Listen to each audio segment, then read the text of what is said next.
Hey everyone, it's Justin here. I wanted to take a few minutes and walk you through how to add an asset into our AssetRemix asset management system. The first thing you're going to do is go ahead and click on the blue plus up here, and you have two options. You can create or bulk create. I'm going to walk you through the create phase. So it's going to pull you up to this screen, and you're just going to type in, whatever the asset name is.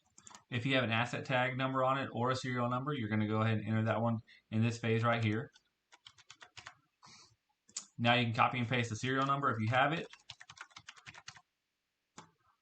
If you need to place an order number, you're able to do that. You can go ahead and keep track of the purchase date on here, the purchase cost of it, and enter all this information regarding your suppliers, asset models, your locations, your statuses, any warranty that you might have on this, notes, or if you need to add a funding source, you can do that in here.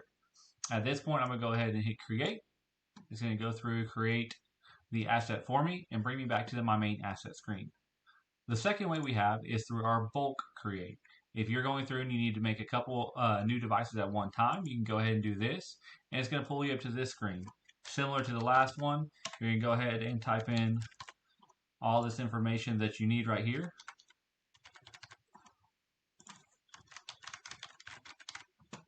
The purchase date, the cost.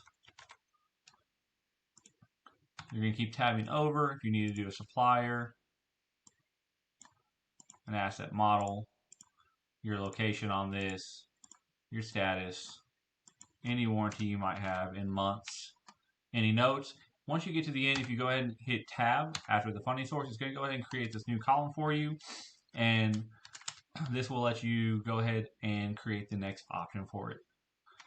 All right, for more tips on how to use our AssetRemix asset management system, please check out the links below.